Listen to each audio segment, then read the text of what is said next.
Welcome to the Agua Fria High School District. I will review several topics, so let's get started. Expectations for professionalism. Professional staff schedules and calendars. The minimum professional workday will be an 8-hour workday, arriving 20 minutes before the start of the school day and leaving 30 minutes after the end of the school day. You are to be available to colleagues whose functions require cooperative planning and effort. Maintain adequate planning, classroom organization, and record keeping. All professional staff are required to attend any such meetings unless officially excused by the principal prior to the meeting.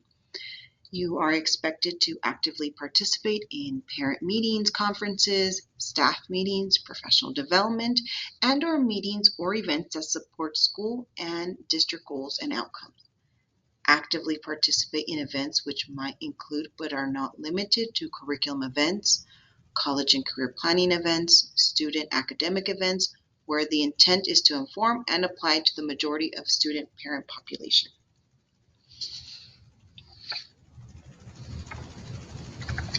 This is our staff dress code. So during your professional day, we ask that all clothing should be clean, neat, professional, and safe. This does include jeans. We are allowed to use jeans or wear jeans each day. All employees are expected to wear footwear that is safe, professional, and in alignment with other business casual guidelines, and that would be conducive to responding appropriately in an emergency situation, which is why we have rubber flip-flops in unacceptable attire. Employee attire should not be distracting or interfere with our educational mission with students. Administrators and direct supervisors also have the authority to interpret and enforce this policy. Again, all clothing should be clean, neat, professional, and safe. Our next topic is communication guidelines. Staff shall only use district-controlled and approved technologies when communicating with students, parents, or for legitimate education or business purposes. Shall ensure that social media technologies used to communicate with students and district staff are maintained separate from personal technologies used to communicate with others. Shall not use district-owned or provided technologies to endorse or promote a product for personal gain or profit or cause without prior administrative approval. Here are some email guidelines. We do ask that you address your emails within 2 business days, maintains professionalism at all times, limit abbreviations, especially when communicating with parents, and please limit the use of caps. Only use your work email for work-related communications. As in the prior slide, we mentioned that we are only to use our district-owned and provided technologies to not endorse or promote a product. So for example, you may not send out an email blast to everyone to let them know that you are selling a product, or your email line should not endorse any services. So again, only use your work email for work-related communications. District email, personal electronics, and social media. It is not the district's intention to review email that is sent or received by employees. However, the district reserves the right to do so as needed. Email is public information and is subject to the Arizona Public Records Law. There should be no expectation of professional privacy with personal social media. And by that, I mean if students are curious about who their teacher is or other professional staff, and they will look you up on social media and online. Communication with students and parents, work email to students, school email only. We ask that you use your school-created social media accounts when communicating with students. Friending, chatting, tweeting, IMing in any way, shape, or form with students is not acceptable on your personal devices. Instant messaging of any kind through any platform is not acceptable. When you are communicating with parents, please use your work email. Employees cannot exchange personal cell phone information with students and or parents. Do not use personal cell phone, again as mentioned, for text messaging or communicating with students. So do not use your personal cell phone to conduct work-related business. Please set the tone for personal electronics use by modeling appropriate use for your students. Social media. It's simple. Keep personal and professional separate. The next topic is professional conduct. Making the well-being of students the fundamental value of all decision-making and action. Maintaining just, courteous, and proper relationships with students, parents, staff members, and others. Fulfilling job responsibilities with honesty and integrity. Adhering to the established chain of command and providing constructive input directly to the administrator who is responsible for improving the situation. Examples of misconduct, things that will get you. Absences from work without authorization, excessive absences, failure to report to work, repeated tardiness. With excessive absences, what we mean is that you've hit the dock status, meaning you do not have any leave available. Use of alcohol or illegal drugs on district premises, school-related activities and events. Conduct that is destructive to a positive work or educational environment and or to interpersonal relationships. Improper personal conduct, sexual relations with students will not only get you fired, but jailed. Insubordination, disobedience, refusal to accept any assignments, to perform duties, refusal to follow reasonable and proper instructions given by a supervisor. Repeated or intentional failure to follow channels. As noted before, always go through your direct supervisor first.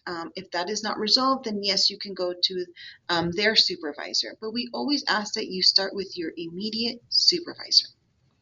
Other things that will get you is conduct that obstructs, disrupts, or interferes with any district activities. Forceful or unauthorized entry to or occupation of district facilities, including buildings and grounds. Failure to appropriately supervise students during school hours or at school-related activities. In regards to student transportation in private vehicles, it's simple, don't. During school or school-sponsored functions, students may be transported only in school-approved vehicles operated by district-authorized personnel unless specific approval by the superintendent has been obtained. The board specifically forbids any employee to transport students for school purposes without prior authorization by the superintendent. We often get the question about family connection. For example, if my student goes to school, am I able to give their friends a ride home? All that we ask is that you have written permission from the parent authorizing you to give those students a ride home. Also, let your supervisor know. But that is only with a family connection. Liquidated damages. There is a $2,000 fee for liquidated damages if you submit a resignation after signing the contract. When you sign the contract, you are committing to the coming year. When you resign, even when the start date of your first day of work in that new contract is months away, you have violated the contract and will be assessed the fee. On to the next topic, certification and professional growth. Who is responsible for your certification? Certified staff are responsible. Certified staff will receive an automated email 6 months prior to your expiration date, reminding you that either your certificate or fingerprint card is about to expire, and you may renew your certificate or fingerprint card 6 months prior. If your certificate expires this school year, I would suggest you reach out to your prior district for verification of professional development hours. Unless you have like certificates that you can provide to us, we can also verify your professional development hours but we ask that you maybe reach out to your prior district to give you all of your professional development hours. Please do not wait until the last week or month. If you have been with us for a few years, you are to verify your professional development hours with your administrator. There is a form that must be signed by your administrator, then turned into HR. If you have any questions about that form, reach out to your HR specialist. HR will verify the PD hours directly on the ADE portal, and then you must complete the application online for renewal of certificate. Depending on your certificate, it requires different professional development hours. Fingerprint clearance card, you can renew online at any point, and again, it's 6 months prior. You can do 6 months going out. Once you do get a new fingerprint card, then we do ask that you submit it to a copy to your HR specialist. If at any point your certificate or your fingerprint card expires, is suspended, there is a note on it, human resources must be notified. Our practice is that it must be reported directly to us. Consequences: it can be assigned to home, dock leave, potential discipline, or non-renewal. There are times when a fingerprint card may change, and we need to be notified, and we also need to be provided a copy.